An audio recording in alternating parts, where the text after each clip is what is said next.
In our first story, 200 military personnel have been deployed to flush out illegal miners destroying water bodies in the country. The Ghana Armed Forces took this decision based on a directive given it by the president. A release by the Ministry of Information said the operations commenced today on the River Pra in the central and western regions. According to the statement, the directive is based on the suggestions the government received during the stakeholder dialogue on small-scale mining, which took place a few weeks ago. Joining us via Zoom is Ken Ashigbe. He's with a coalition of media against illegal mining. Mr. Ashigbe, thanks for joining us this afternoon. What do you make of this new move by the military, of course, on the president's directive? Thank you very much. Chief, you know me, I don't know what I did to earn Mr., so I cannot be a Mr. The Engineering Council law has come, so my title that I have earned is I wear that as a badge, and especially for you. You also should wear the engineer's title as a badge. Yes. Yes, engineer, go ahead. What do I make of it? I think that for me, if this is something we should not have picked from the consultative dialogue. This is something that, for me, I think was one of the errors we made in pulling back Operation Vanguard, because the police do not have the capacity to police our waters. They don't just have the marine police, do not have the capacity. The kind of waters that we're talking about, you definitely need a combination of the Navy, you need a combination of the Air Force to fly over the waters, and definitely the military. Because in Ghana, mining close to even river bodies is illegal. So there's no conversation with anybody who is on the water bodies. That is a strictly law enforcement issue. You need to do the law enforcement, and then you can deal with the socio-economic issues. But anybody who is on the water bodies is engaged in an illegality. So well, for me, I think it's better late than never. But this was one of the errors we made in the past, and it's good that the military have been set in there. The only thing that I would ask, learning from what happened in the past, is that how are we policing what the military are doing, so that, if there are any issues of anybody being involved in anything untoward in terms of any bribery and corruption, there is better supervision of it. How are we ensuring that the military are also not overstepping their bounds, so that if people are doing what is right, they don't fall victim to anything, but those who are doing wrong definitely have to be punished? How are we going to ensure that there is some level of transparency with what the military are doing? Because we should bear in mind that in this particular case, what the military are doing is not a purely military thing. They are coming in to deal with civilians. So it's important that information will flow. There's a lot of transparency, so we see what it is that they're doing, so that it also serves as a deterrent. How there should be some collaboration with, say, you, the media, so that there can be independent reportage of what is happening in there, and so that it would serve as a galvanizing force for everybody, so that we all work together to ensure the turbidity of water that we are hearing that is now gone above the 3,000s again, we can bring it down and can take ourselves from the brink that we currently are on. Right. Hold on just a moment for me, engineer. Let me bring in Michael Pepra on the conversation. He's president of Concerned Small-Scale Miners Association. If you are with us, Michael, tell us what you think about this new move by the president. First of all, let me extend my greetings to your cherished viewers. I think sometimes we make mistakes as a nation, and then we come back to blame other people.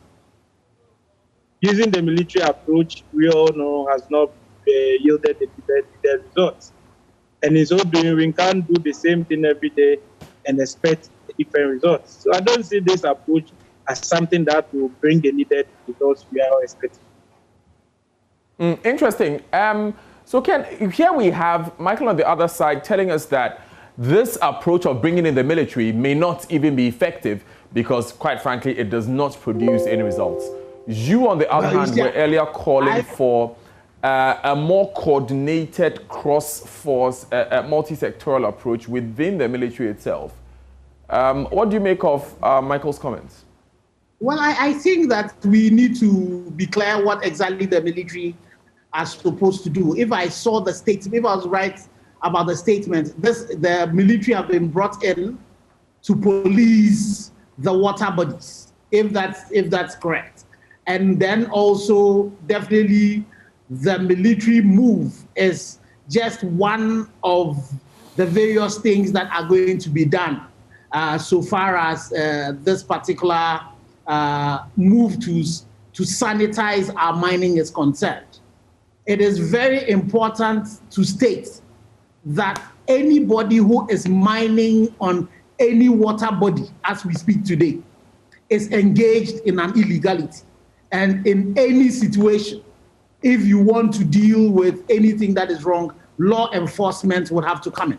So I would disagree with him that if the military are coming in to ensure that there are no chamfans on the water bodies, nobody is mining within the buffer areas that have been set by government, I would disagree with him that that is wrong. That is right. The only thing that we need to do is that we definitely need to have a multi-sectoral approach to making sure that we can come back to the point where there is sustainable, legal mining.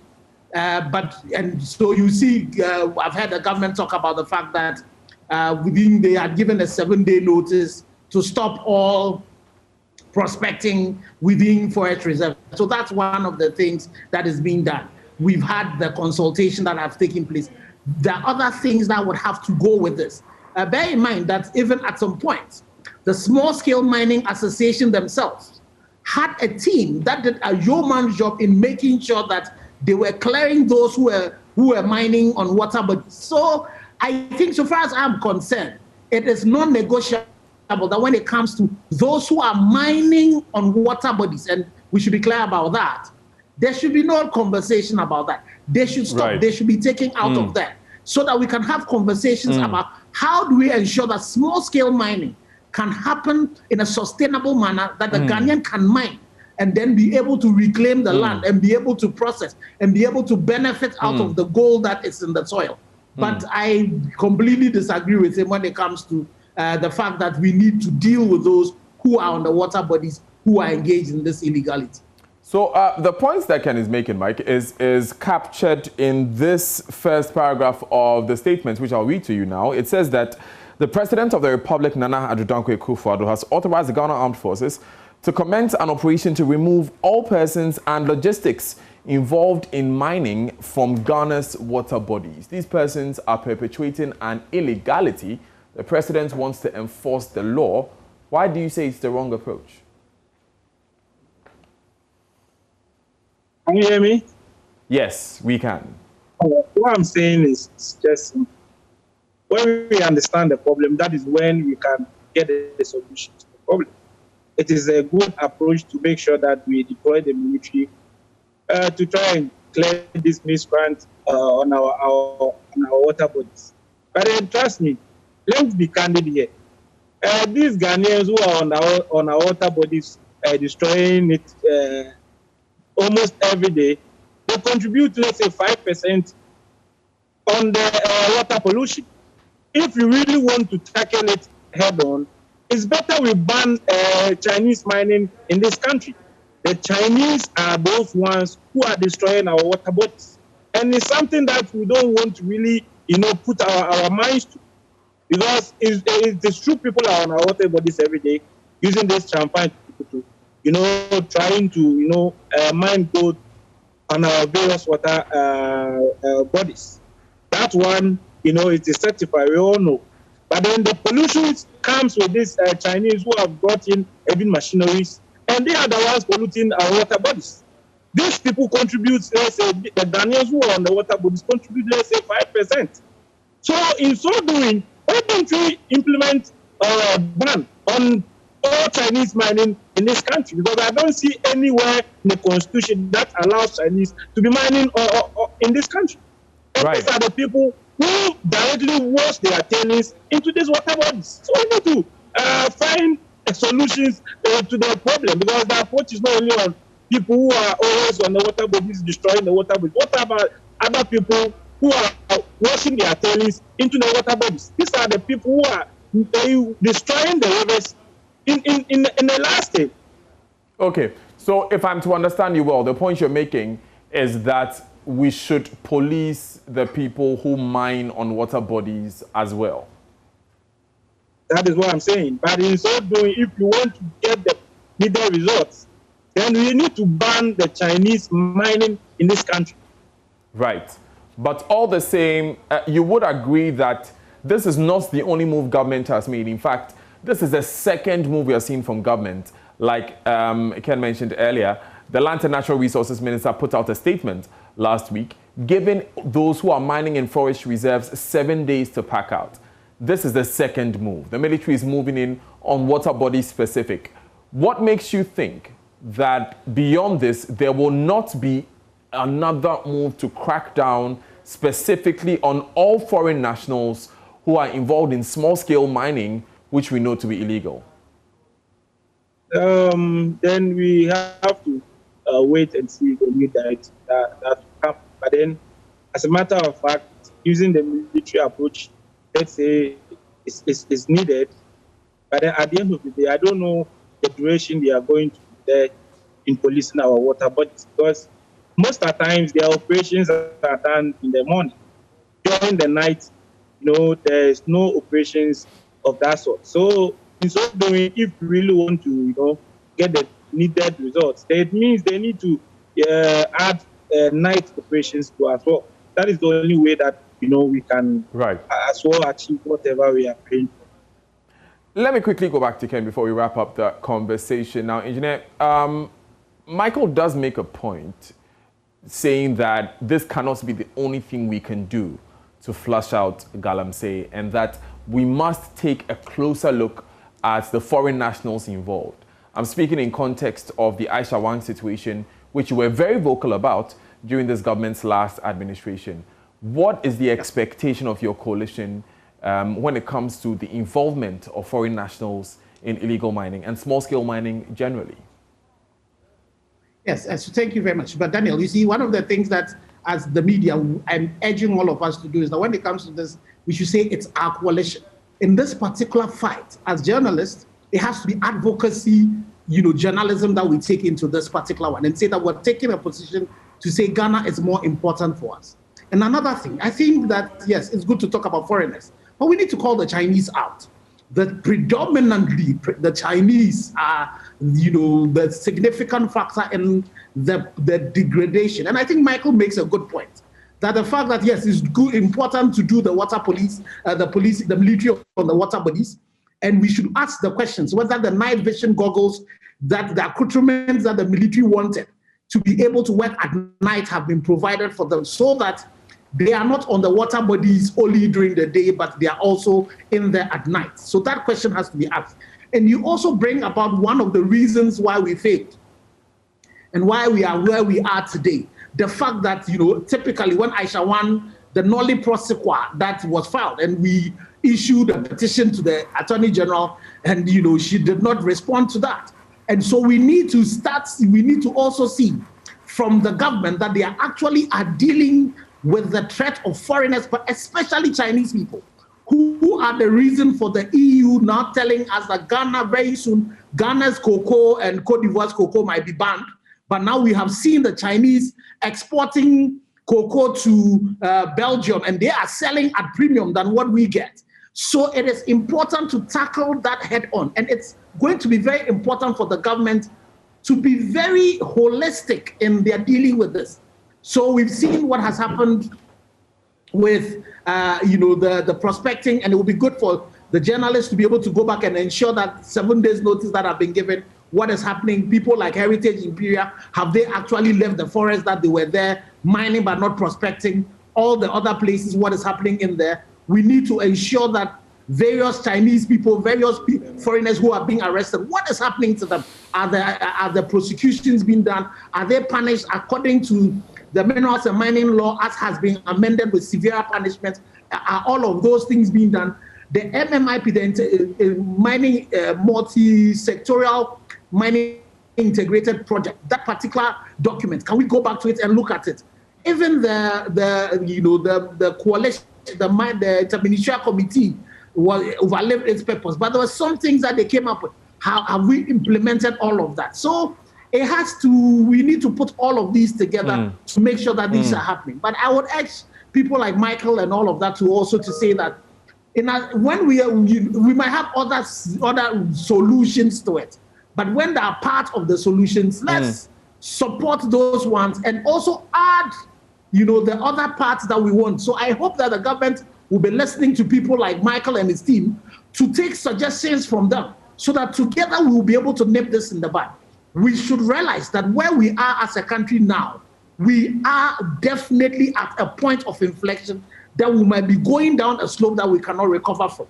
And it is very true that Michael says that majority of the pollution that is happening from our water bodies is happening from people who are using heavy duty equipment to do mining and wash their tailings into these water bodies. What is going to happen to these people?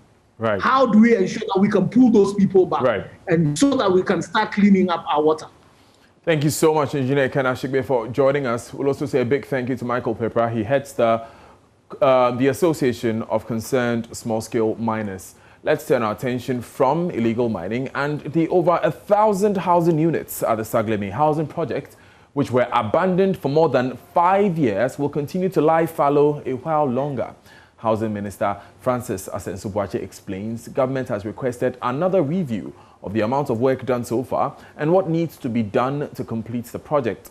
Former Minister Samuel Atachia revealed on PM Express on JoyNews in October last year that a report by the Ghana Institute of Surveyors pointed to embezzlement of $114 million of funds meant for the project, adding that the Police Criminal Investigations Department had been asked to investigate the matter. 2020 flag bearer of the APC, Hassan Ayariga, in a recent video had criticized the failure by government to complete the project. In a subsequent interview with Kwesi Parker-Wilson, Mr. Ayariga vowed he will give out the units to needy Ghanaians if nothing is done about the project. JoyNews' Kwesi Parker-Wilson has been to visit the project site and reports. Cow dung littered on the dirty tarred roads is the first thing you see upon entering the abandoned site project, which sits on a 300-acre land. It's fast becoming a grazing field for cattle who feed on the wheat growing within the median of the buildings and its surroundings. Street lights, yet to be connected to the national grid, have been mounted in front of the buildings, and the drainage system is visible in between the tarred rows. The housing project comes in two categories: a 2-story building with 9 apartments each and another 2-bedroom self-contained apartment. The cream and ash painting on the buildings were fading, perhaps due to being exposed to the vagaries of the weather.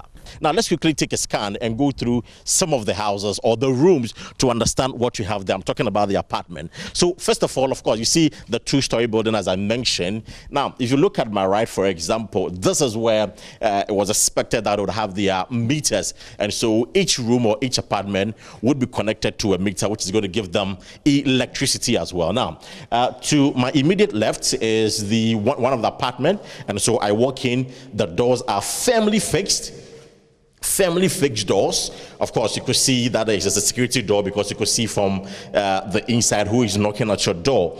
You also have your light knob as well. Now, if you look here, these are it's a tiled floor, actually, I should say. It's a tiled floor, fully tiled floor. We have all the connections with regards to electricity, and of course you could see some of them having the bulbs as well here. And so this presumably is expected to be the hall of this particular apartment, and I get a sense that is a 2-bedroom apartment. And so if you move away from the hall, to my immediate right is another bedroom. It appears to be that it has also been completed as well, but the only difference is that the place has been abandoned. But of course, you can see some weeds here and there, and because it's been raining and they haven't access to the room, the floor is a bit kind of muddy, untidy, That is the situation here at the Saglemi housing project. Now, let me take you to the washroom as well. Now, if you come to the washroom, this is expected to be the toilet room bulbs as well. The doors fully, installed here at the washroom, I should say. Now, shortly when you move from there, you come to the bathroom. That is where you have to take your bath after a long day activity, or perhaps this is where you have to be. And so look at the state. Very untidy. The place is in a mess, I should say. You have a shower here, of course. It's another door, but unfortunately, I can't have access to this door. It's locked. I don't know why it is locked. It appears to be the only door I've seen that is locked. All the doors have been opened. So this is the current state of the Saglemi housing project. And of course, you might be wondering, where is the kitchen? Here is the kitchen. This is the state of the kitchen for you. They have their sink. And of course, this is the state for you. Very, very untidy. And and of course, the burglars are here. So this is the current state of the kitchen. And of course, this, I'm sure, is expected to be the storeroom where you keep some of your utensils and some of your products and all that. So it's a 3-story building. Each building has 9 apartments in all. Right, so I want to take you upstairs so that you check what is there as well. But I'm sure the situation will not be different from what you've already seen. But the point is that even look at the staircase as well. It's unkempt. There are no cleaners around to sanitize the place or properly to keep the place in check so that the place will be in the proper shape. So this is the first floor, actually. And to my immediate left, that is where you have a better appreciation of the doors. And these are the doors that have been fixed with almost all the houses here, or all the apartments, as we say, here. Now, here is another apartment. Now, this appears to be a single room, self-contained. And so, of course, it's expected that here will be probably your hall and kitchen. Of course, if you look at the setup, it is likely to be a hall and a kitchen, whilst here becomes your bedroom. This is expected to be your bedroom. And of course, you can see some 2 plastic chairs here, and of course the washroom as well. Let me see if I can have access to the. Of course, that's correct. So this is the washroom as well. And there's one thing you notice: that's all over the place. The place is extremely dirty, So this is the current state of the Saglemi housing project, where the NDC and NPP have been having issues with it. It's a controversial project. A huge controversial project. The NPP insists that this project hasn't been completed. The NDC insists it's been completed, but we are doing our own checks, and we are realizing that it is almost completed, I should say. Rooms. One thing that is conspicuously clear is with each passing year, the buildings continue to deteriorate. For JoyNews, I am Kwesi Parker Wilson.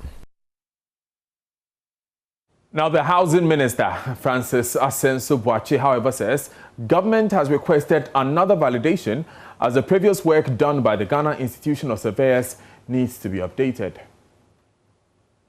The ministry tasked the Ghana Institution of Surveyors to conduct a cost and technical audit of the contract executed by the contractors in the context of the variety of agreements and commitments made by the parties to the project. Upon completion of the audit, the Ghana Institution of Surveyors estimated that an approximate amount of $32 million will be needed to complete the project. The Ghana Institution of Surveyors identified several unmet activities that were the responsibility of the contractor, and a press conference was held in this effect. Based on the foregoing, and in view of the absence of the critical primary infrastructure, the ministry sought the advice of the Attorney General, who subsequently recommended for the issue to be referred to the Police Criminal Investigations Department, CID, for criminal investigations into the matter. However, having understood the complexity of the issues surrounding this project, Upon assumption of office as the new sector minister for Works and Housing, I directed the Architectural and Engineering Services Department, AESL, a consultancy agency under my ministry, to validate the report of the Ghana Institution of Surveyors and advise accordingly. As recent as 18th March 2021, I have personally visited the project site and have acknowledged the urgent need to complete the project, notwithstanding the complexities of the project.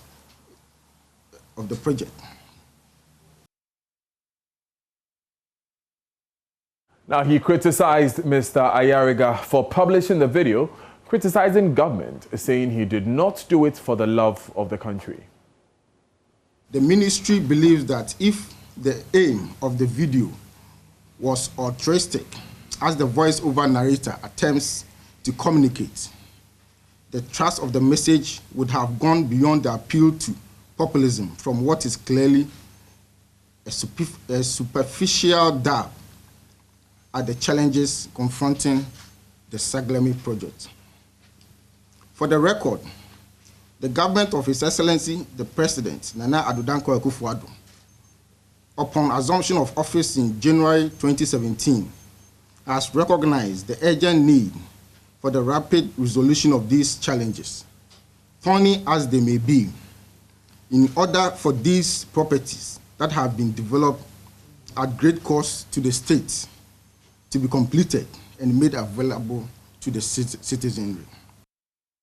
You're live on the Pulse on Joy News with me, Daniel Daze. When we come back, 3 policemen at the Sekwa police station in the Bono region have been charged with murder over the death of an inmate after an autopsy report revealed the deceased did not die a natural death.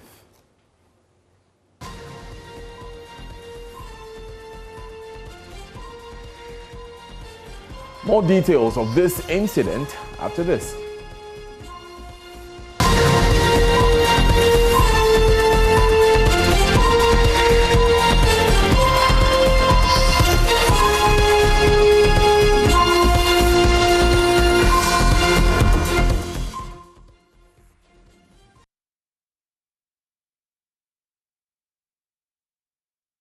You're welcome back. This is The Pulse. Now, an autopsy report conducted on the body of a man who died while in the custody of the police is said to have revealed that he did not die a natural death.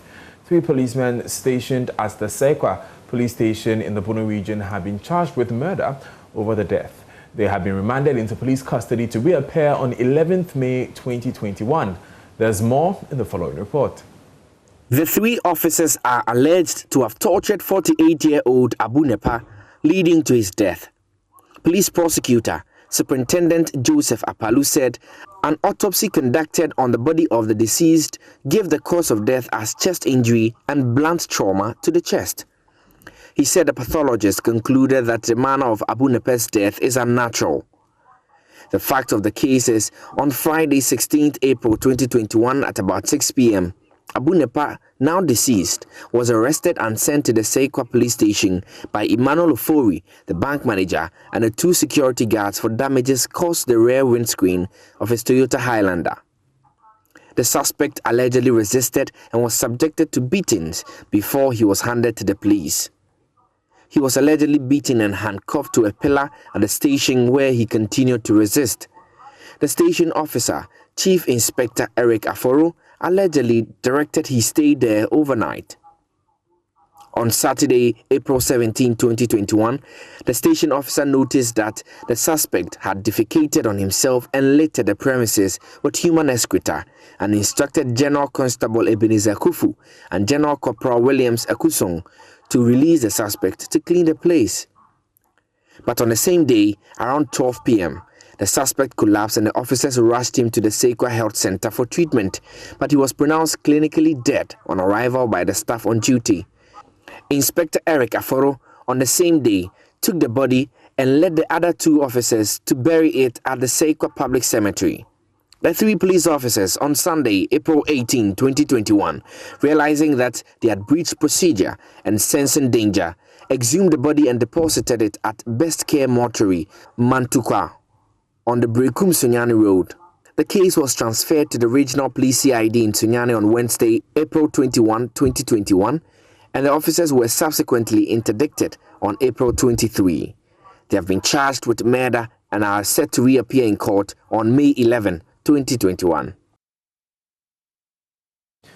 Our correspondent in the Bono region, Precious Semevo, joins us via Zoom with more updates. How are the families reacting to the charge of murder, Precious?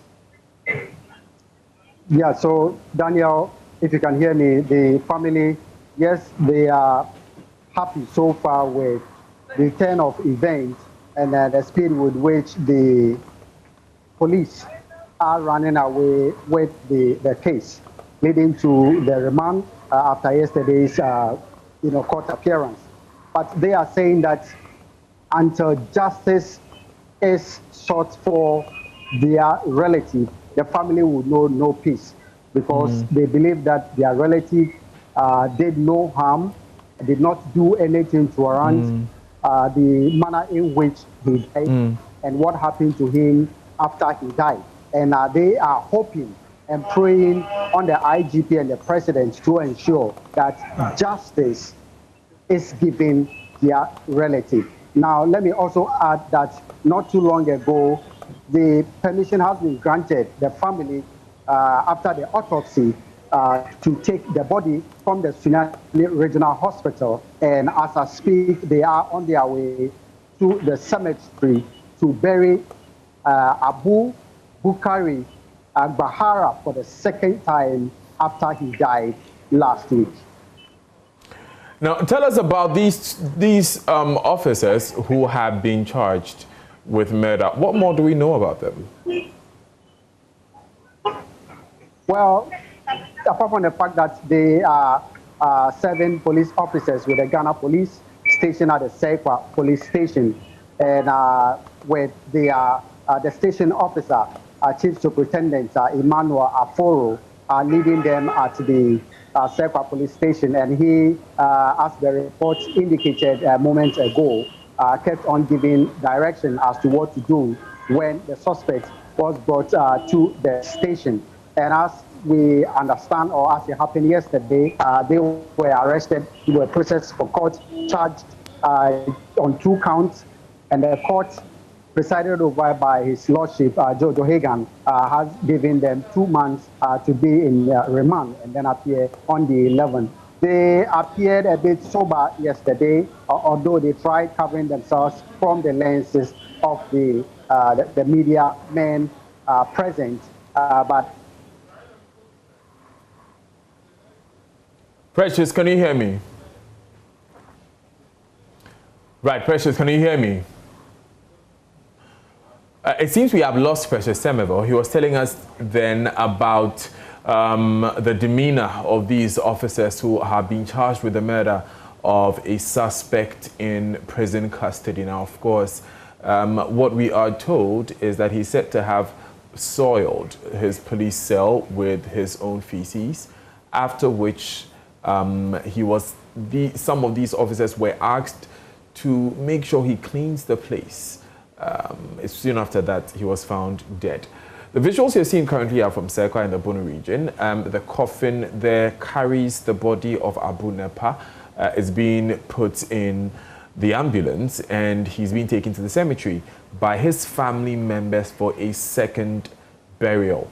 Let's quickly wrap up that conversation with Precious Semevo, who has rejoined us via telephone. And Precious, you were telling us about the demeanor of these officers who are being charged with the murder of Abu. Well, they appear calm. They appear, sober. Obviously, it's written all over them. The gravity of the situation has dawned on them, and they can only be hoping for some form of clemency or mercy from authorities. But obviously, they appear distraught and not particularly happy with what happened and the sort of decisions that they took, the actions that they carried out when the suspect was brought to their station. They are not in the right frame of mind, I must say. What about the inhabitants of the town? Clearly, this must have caused some unrest in Sekwa. Yes, certainly. Some of them are not happy with the situation. And a few of them are saying that these are the very people that when we are being hunted, we are supposed to run to them by law. But these are the people that we go to them, some of them, who subject you to this form of abuse and torture. And given the opportunity, some of them would have, taken to the streets and seek to take the law into their own hands.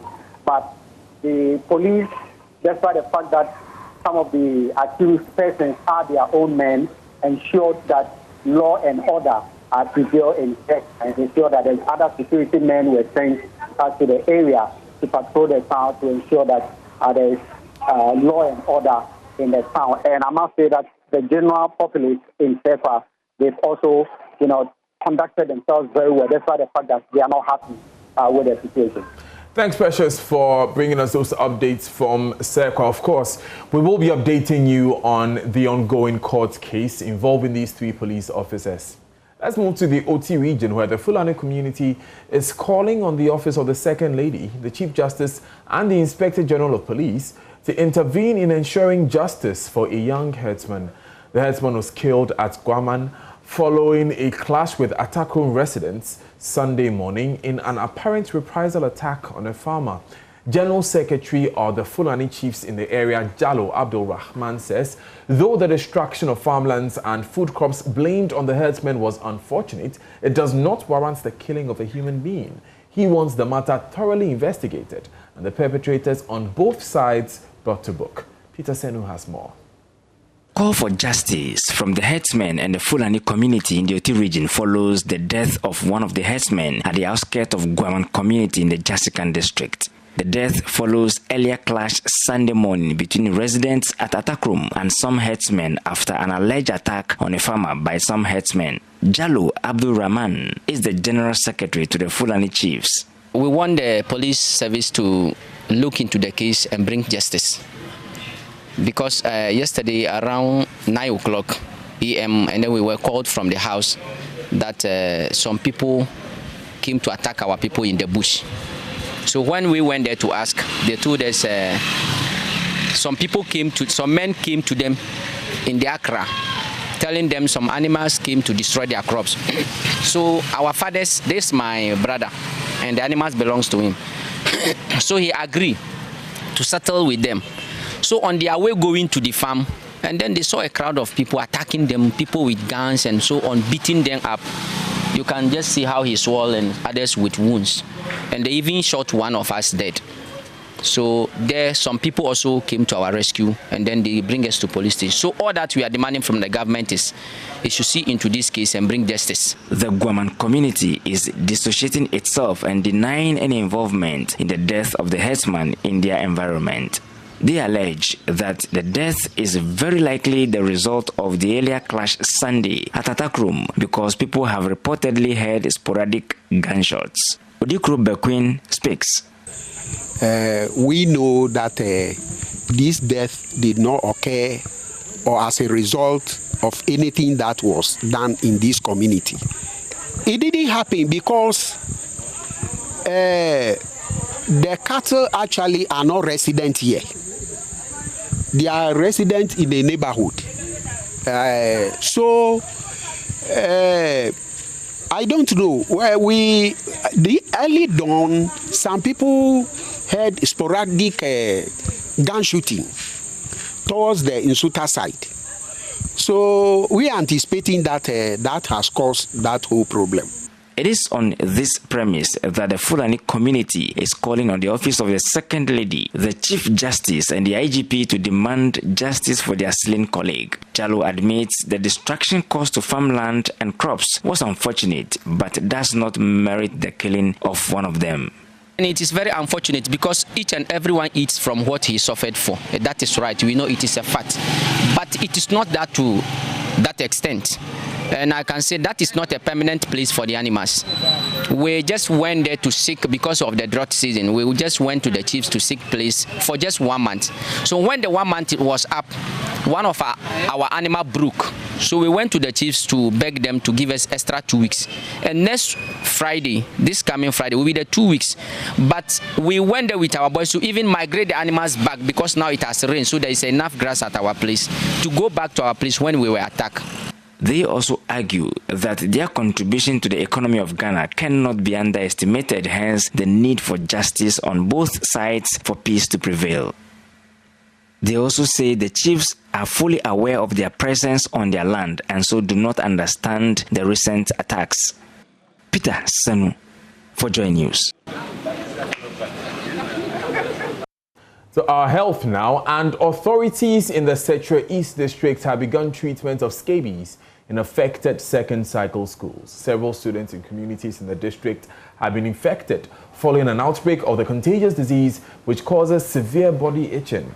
District Health Director Justice Oforiamwa attributes the outbreak to poor personal hygiene and environmental sanitation. Ohiming Teria of our health desk, who first broke the story, has more, and viewers are advised some of these visuals may be disturbing. Scabies, caused by a mite, is spread through body contact and causes severe itching in patients. Health authorities have been struggling to control the spread, which has affected students in several basic and second cycle schools.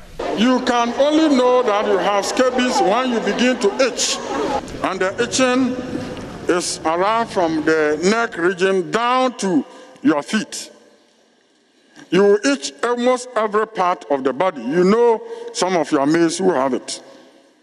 Sometimes you can even use knife to scratch the body without knowing you are using knife. At the Afijasi Senior High School, for instance, more than 60% of over 1,500 students have been infected.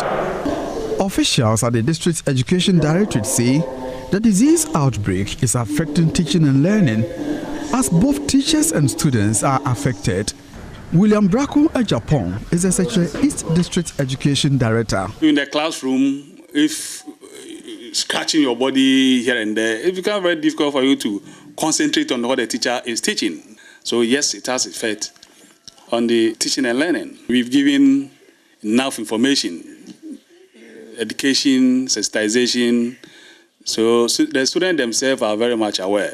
So when they come across anybody in their household who is infected or whatever, they should report to the health facilities and they will be attended to. Health authorities have started offering some relief to affected students and teachers in a free school. Students are sensitized, screened, and offered medical treatment at no cost. District Director of Health, Justice Ofori Amwa, called for the support of stakeholders, especially students and teachers. To avoid the sharing of personal belongings, some of us do not share, but rather will pick somebody's dress, wear and go for class and come back. Some will also pick somebody's handkerchief. To the extent of sharing even panties, please let us desist from those things. If you do that, you are not helping us fight the disease. The Health Directorate is collaborating with the Education Directorate to curb the spread of the disease among schools. We're going to give you a drug called Mectazine. And those of you who also have the rashes on you, you give what we call the benzyl benzoate emulsion. You will use it to smear your body. The next step is to also disinfect or fumigate the various hostels, because the mite can also hide itself in the hostels or the dormitories, in the beds or the mattress, and even the bed standing, the wooden structure. So once we treat you, it is also important we work on those materials. From Afijasi, Ohiminteria for JoyNews. Now, streets of the ceremonial route of Kumasi were cleared on Wednesday for use by the Asantehene Otumfuo Osei Tutu II Though efforts to evict the traders who have yielded little results over the years, there seems to be some level of compliance today. The question, however, remains how the city authorities intend to sustain the exercise. Nane Aljuma visited the area early in the morning and filed this report.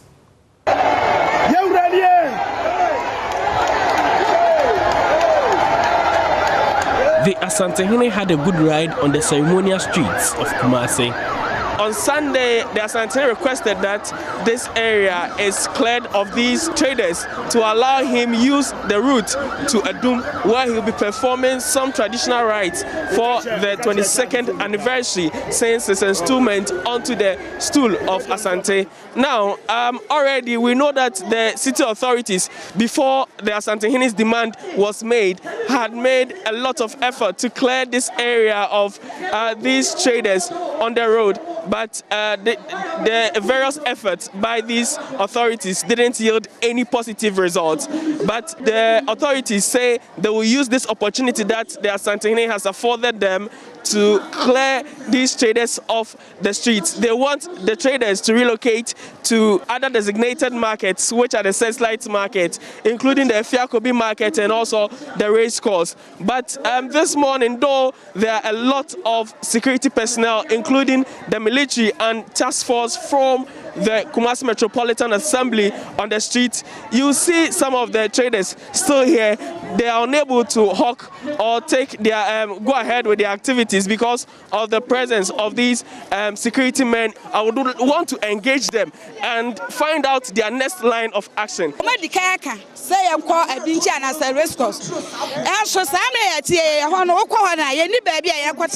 According to them, though the city authorities have designated the race course market and other satellite markets for them, they say there's no space for them whenever they go there. So they are pleading with city authorities to look at it again and give them specific areas to trade.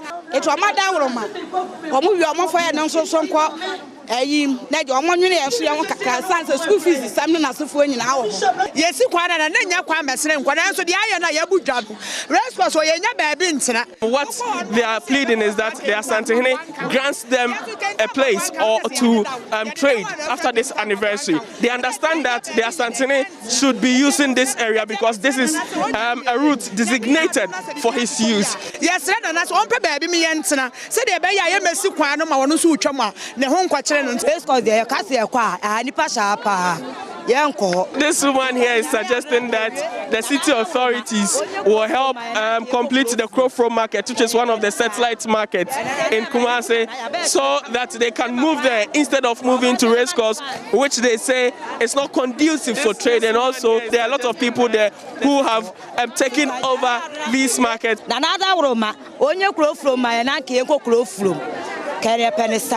The question remains whether this project will be successful after the Asantehene use the route.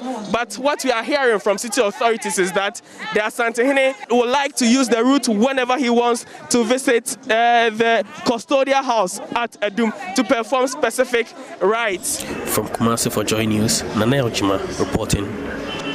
Back to Accra, and the chairman of Parliament's Select Committee on Works and Housing has lauded government's initiative to build waste recycling plants across the country. The chairman made this known during a tour of some landfill sites in the country. The Committee on Local Government and Rural Development, Finance, Environment, Science and Technology visited some landfill sites and the integrated recycling compost plants across the country. The committee, in its visit to the Ashanti region, inspected the sanitation situation in the Kumasi metropolis. Site that we are visiting, there have been attempts to manage the waste, but we are not too satisfied. If you look at the level at which, when those initiatives started and where we are now, I don't think we have made much progress. I am happy that Parliament, we passed the sanitation and pollution levy. We, as Environment Committee, who has the oversight responsibility to see to this, we will try to see how that fund will be translated into action. We will want to see how we are making use of the fund as a country. And then we also I want to strongly recommend that in undertaking such projects, we must involve the people who are the end users of the product. For example, like I did make a comment when we went to Sefi. They talked about the composting. Farmers are the beneficiaries, are the end users of the compost. To what extent are we involving MOFA such that they have inputs to make into that? So I think that. He admonished Ghanaians to desist from dumping refuse in drains and on the shoulders of the road. The Kumasi Metropolitan Assembly Mayor Osei Asibe Intri on his part stressed that the Assembly is doing its best to reduce waste in the municipality, adding he is willing to work alongside waste management firm Zoomlion to ensure the metropolis is clean. There's no bad odor.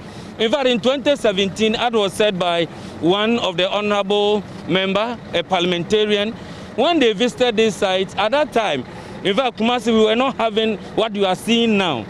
In fact, all the vacuum tankers were only discharging onto a major drain. And where was the drain leading to? It will pass and pass and pass, and at the end of the day, it will be entering into rivers and others. But as an assembly, we said, no way, we will not allow that thing to happen. So we want a scientifically managed sewage treatment pond. That is why we spend so much in getting this work done.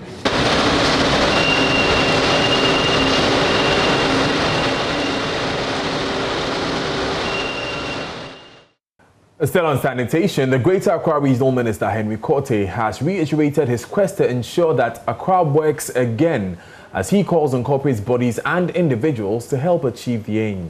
Henry Korte says he's still committed to turning the country's capital around as part of the President's initiative to make Accra the cleanest city.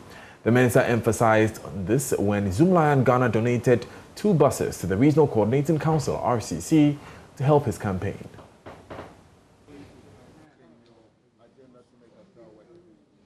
Well, indeed, by the grace of God, they are going to help.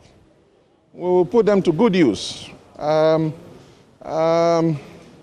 I said earlier, I engaged Mr. Japan, who is the chairman of the Japan Group of companies, because the Let's Make Accra Work under the project itself has sanitation, security, health, education, and more importantly, the indiscipline in the region. I say war against indiscipline. Knowing very well that we'll be doing a lot of rounds and field work, as I said, engage him, and I made an appeal to him to support the Regional Coordinating Council with buses in order to make it very convenient or easier for us to go around. So one is to actually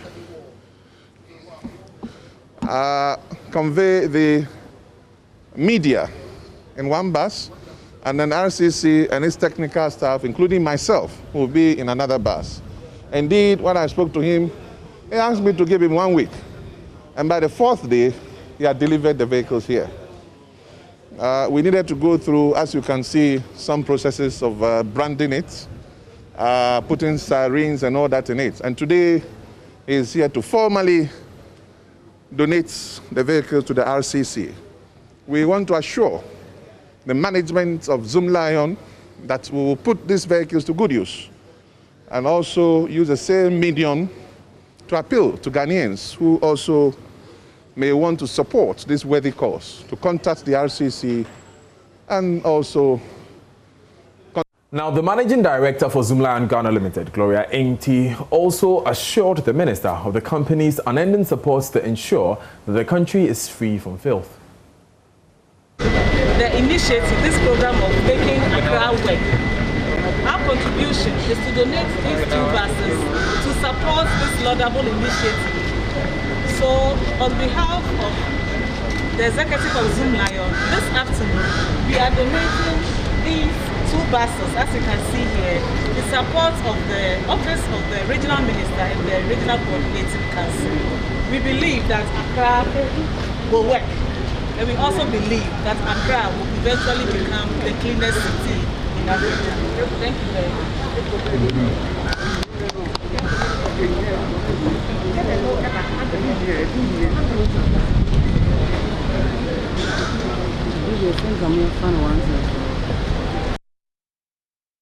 Now to Germany, where the vaccination program is finally gathering pace. The debate is now on whether those who have been vaccinated should have certain restrictions relaxed. There's also a lot of interest on the EU Commission launching legal action against AstraZeneca, as well as on EU aid to India. Let's connect with our partners in Berlin, Germany. DW correspondent Thomas Sparrow joins us with some insights. Thomas, good to talk to you again.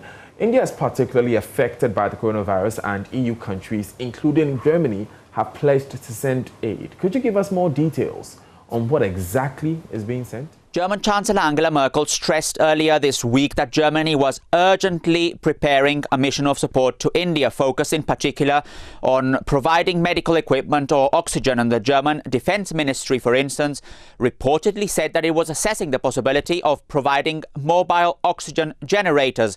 At the same time, aid is being pulled at an EU level through the so-called EU Civil Protection Mechanism, and the head of the European Commission, Ursula von der Leyen, said that a first shipment of oxygen, medicine and equipment would be delivered over the coming days. And what this concretely means is that the EU will be delivering oxygen concentrators provided by countries like Ireland or Romania, ventilators provided by Sweden or Luxembourg, or antiviral medicines provided by Belgium or Portugal. It is important to stress that aid is not only being delivered to India. It was reported this week that the German Foreign Ministry is also sending aid to countries in Africa and in Latin America. And the Foreign Ministry said it had received aid requests from more than 121 countries since the pandemic began, and was frequently checking what aid could be delivered where. Meanwhile, the row between the European Commission and AstraZeneca continues, with the Commission launching legal action against the company.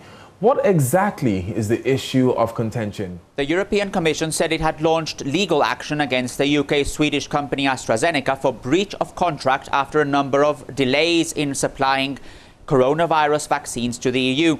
A spokesperson for the Commission said that all 27 EU members had backed the move, which comes after, as the spokesperson said, some terms of the contract were not respected and AstraZeneca had not presented a reliable strategy to ensure that doses were delivered timely.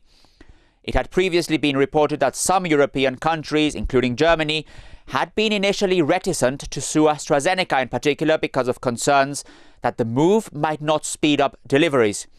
Meanwhile, AstraZeneca responded by saying that it had fully complied with the agreement and stressed that it believed that any litigation is without merit. Now, Thomas, despite this problem with AstraZeneca, the vaccine rollout seems to have gathered pace in the various European countries. What's the situation in Germany? In Germany, the vaccine rollout has certainly gathered speed after a very slow start. Hundreds of thousands of doses are being administered now basically every day, especially since family doctors and GPs were allowed to also administer the jab to their patients. Before that, most vaccine doses were administered at big regional centers. Now, over 20% of the population has received at least one of the doses, whereas over 7% are fully vaccinated. Compared to other countries, it remains low, but officials have said they expect to do away with vaccine prioritization by age group in the next few months. This would essentially give everyone a chance to apply for a vaccine. The debate here in Germany now is whether those who are fully vaccinated should or should not be entitled to have some restrictions lifted for them. German Chancellor Merkel has said that this is a question that has to be dealt with very sensitively. Thomas Sparrow there with our correspondents with our partners from DW. My name is Daniel Daze. This is The Pulse. We'll be back.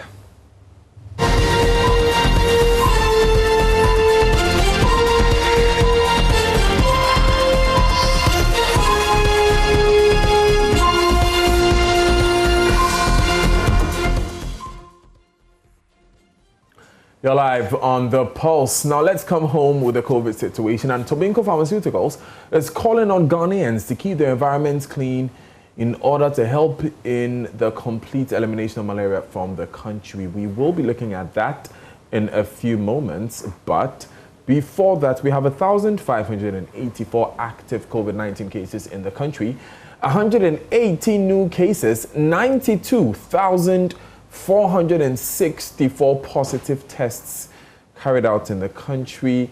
The good news there is that over 90,000 of those have recovered, including myself, I should say.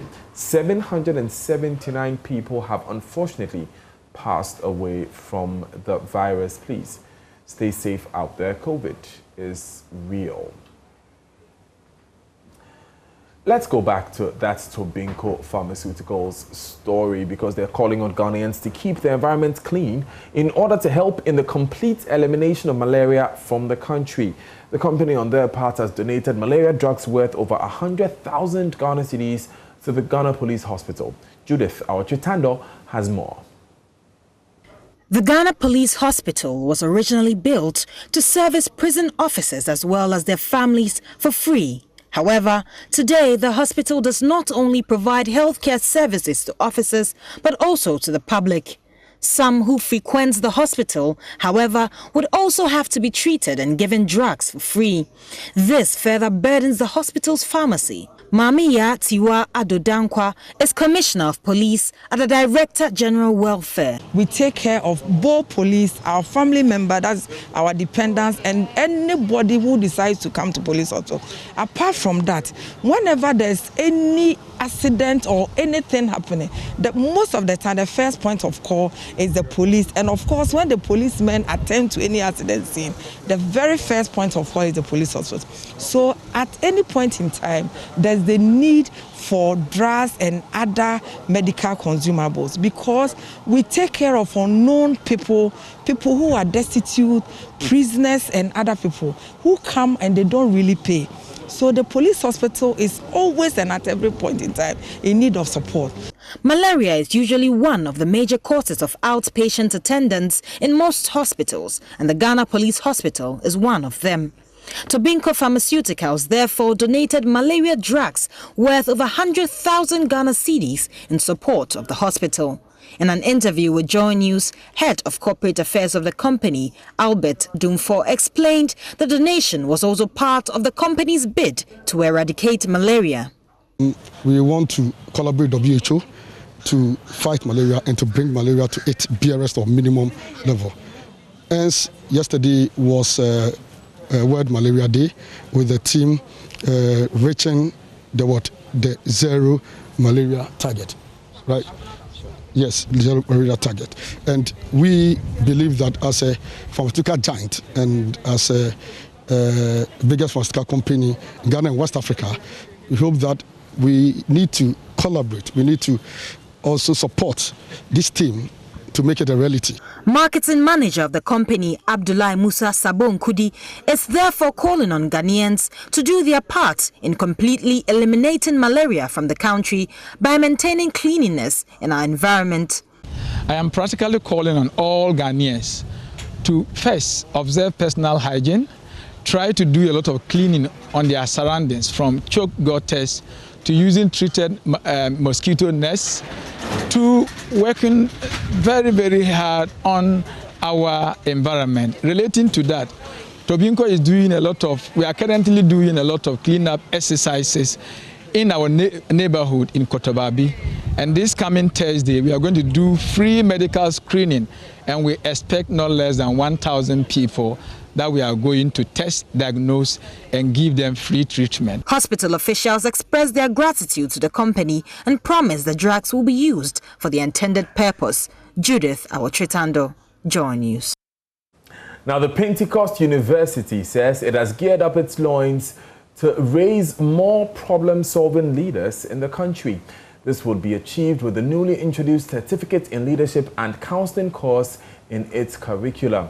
Vice-Chancellor Reverend Professor Kwabna Ejapon Kodia explained the course is tailored towards solutions to prevailing problems in the society. He spoke to JoyNews at the launch of the course. At Pentecost University, there are three major things. The first one is that we intend to train morally and ethically upright individuals, people who are distinguished academics, people who are intellectually sound, and the final one is problem solvers. Then now leadership becomes core, because to really bring about transformation, to possess the nations and all that, you must be led, and not only that, you must get the rudimentary components of leadership so that as you go out, you'll be able to lead others in the right way. Thereby, it's not going to be limited to the church environment, but in all spheres of life, from academia all the way to industry, as well as to media, to governance, to politics, and every aspect of life. The component of counseling, we believe that as human beings, as we strive to perfection, we still need to understand that we are weak. But we can be guided. There are many times we try, yet we fail. But when we come for this counseling program, we ourselves will be counseled so that we can become counselors unto other people. As some cocoa farmers at Abosso in the Abosso constituency are lamenting non-payment of their cocoa produce. The farmers allege that over the last 6 months, they haven't received a penny from government. The situation, they say, has worsened their plight as they claim they are unable to fend for their families. Listening to some express anger over government's delay in settling their debts. Sector Minister Osa Kutefrie, during his vetting, observed that government will commence payment to the farmers on the 22nd of February this year. 2 months after that assurance, the farmers say they are yet to receive their monies. Listen to some of them. Really, this is the first time you've been experiencing such a situation. The reason being that as a farmer, since November last year, I've weighed cocoa. It has been evacuated, but I'm not receiving money. How can I take care of my family? And look at the farmers that have purchased their cocoa. They are now chasing me up. Most even come with cutlasses because they thought I've taken their money and I wouldn't like to pay them. So it has been a big challenge for me. And how many bags of cocoa did you carry to the deals? It varies, but as I'm speaking, about 450 bags. Since when? Since November. Have you made any specific contact to the DOs? What has been the explanation? Really, what he has been telling me is that money is not at hand. He is not getting money from the LLBs, so there's nothing that he can do. And the cocoa farmers, how are they feeling with the explanation you're giving them? Really, they are not feeling comfortable. They are not They are not even pleased with all that I've been telling them. Because what they know is that as soon as you weigh your cocoa, even if it will delay at all, in a week or two, they have to get their money. But for 6 months now, the problem is really becoming unsolved. So I'm finding it difficult even to stay in my own home. Free last year, Bepin Samley, cocoa ayetono, me to cocoa free September. Bepim December, cocoa no, September Bepim November the na minya sikati ya farmers nika. Free December cocoa mi toye, ya betwe free hako. Mi Freddy wa ni oka chira mi nyina ni se. Cocoa ni sika no, aban farmer. Mi bisa di o sa de nti na sika ni ma se si akuafo da meka. Akuafo so le bia omu timi so, omu ji omu sika nti me da anya sika na ma omu. Ma fre na se si amenu ka sei. Mi officer mi yemu adwuma mi kokora mi hu di onu mi frɛ no a o se asika ni ma no ti ha de na oye mi no ka sei ye di blonya wieye koko a mi to no afa mi nam na mi srɛsrɛ di onu kitwa ne se ne ti me den koko gu ho se si pharmacy su pesika a omo di betu omo school fees omo di be ye ne se omo di ye mi no ka sei free January ba koko a mi to wa ha no mi pale gu dan we a esi mu ya semenye sika boto keke kura mi di be ye adwuma no e ya asem koko a yesisa kwa e kura bisa se ya twi koko 300 akọ mi ma egu ha enyina nim sa koko no emu one bag di wa wo be bi so timi nka obedi hu adas o ma mi sika ni o ka kira mi se ye twi koko ni mra se si asihye aba ni se je se o twi koko ni kopot o sili kopot na de ko wia na ba ni di sika na able no e na mi bisa se December de na e ko e no sika no e wahi mi bisa no o ka kire mi say eno ne de koko amu ankasa to ama aban no free September kopim December no free September kopim November nko na aban na yeden atu ho ka enti mi bisa aban say ma this rani say mi pese mi hu free aban ni ho na mi bisa ne say ne dio si ne ka say free koko no amu to ye no bepim samle aye wo mu wati amu ka every September pepim November nko na watu akwa free December de ne e ba no ontua ho ka na mi bisa say sa sika no o de amadi o si no no mu nka no kura nkire ye ana say onu so sika no on farm di o si no because piafo di high ya tokoko be bu sumi sonni yenye sika enfantua ekuafo ka kuani ba yare no ba Accra ho a osimi ba yare o Accra me kari koko mam sika fa me banko doctor wonya bi ukọ di wo ha osimi free management na me na kasa ukọ a osisei enne na wochi wikuwei ya twa kwan saa efi akọ be bia ya gisika nso kra ina na transportation eye 20 cedis ya twa kwan twa sika kakra we ho kra no ya di nyina ay expenses kuani ne ba be ko school a oba Accra ho a waka ni koko nu so ba ba gisika yi na ode ne ba ko school oba unya sika ma no ni nyina yo hawa ye face papa wo ye problem ye face wo abo so ha na. Meanwhile, the Member of Parliament for the area, Kwabena Minta Akando, has asked the government to immediately raise funds to address the concerns of the farmers. He believes the funds meant for the payment of the cocoa produce were invested in securing the second term for President Akufo-Addo. Use of the non-payment of cocoa in the cocoa growing areas. And the unfortunate aspect that I recall vividly is that immediately after engaging the press, the majority led by Honorable Afenyo Markins also engaged the same press and debunked it strongly that what we were saying was not the truth. I even thought that they were going to do something about it. They were going to release funds to the various firms, to the various purchasing clerks, so that it could trickle down to the farmers. Unfortunately, as I speak to you now, the situation is even worse.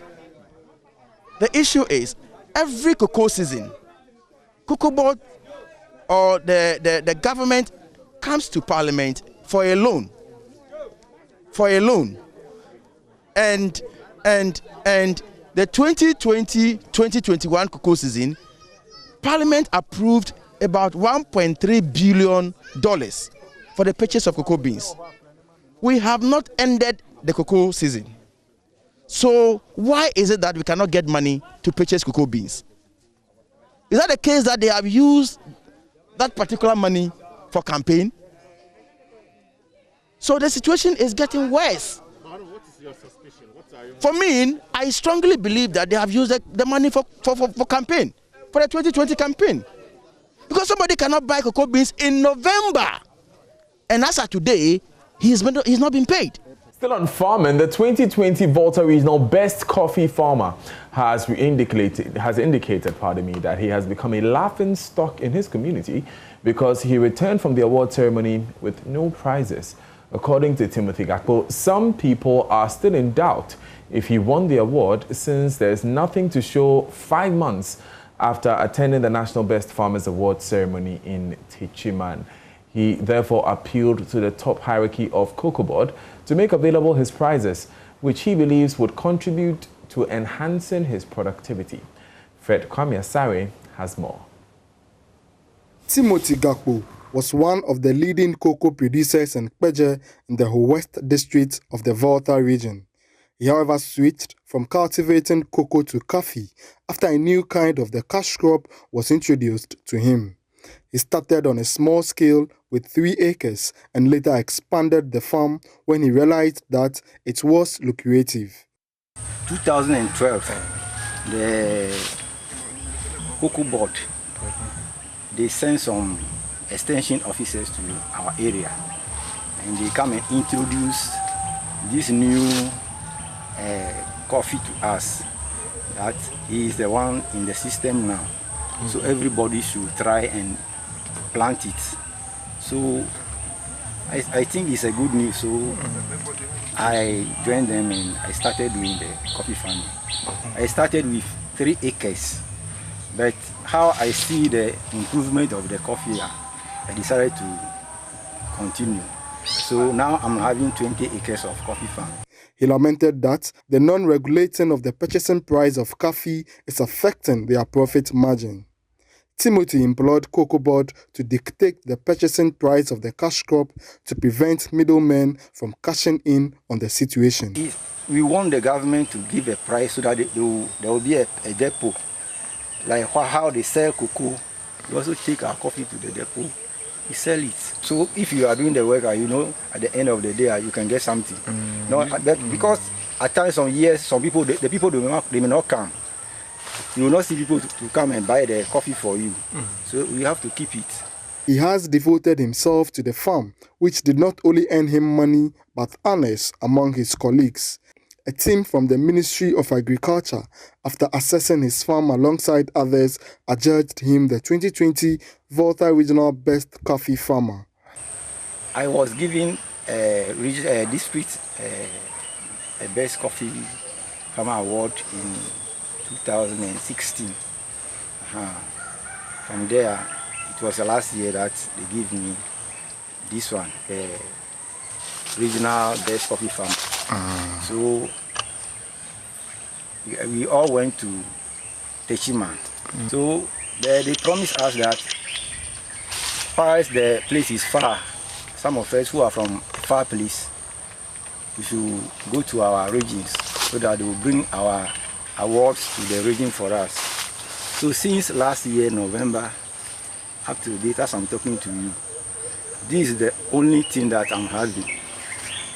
From Volta region going to Techima and coming back, this is the only thing that I'm having. So since I came back from Techima about some 5 months ago now, I've become a laughing stock in the community that I am. Timothy is appealing to Cocoa Board and other relevant authorities to release his prices to enable him expand his farm. Fred Kwame Asari, JoyNews, Baje. Well, it was an exciting UEFA Champions League semi-final last night between Real Madrid and Chelsea. The scorelines don't really reflect how nail-biting that game was. We don't know what will happen tonight between Paris Saint-Germain and Manchester City in that second semi-final leg, but we know it's going to be juicy tonight on Joy FM with Gary L. Smith and George Adu Jr. Speaking of whom, Gary himself is next here with sports on the pulse. Stay with us.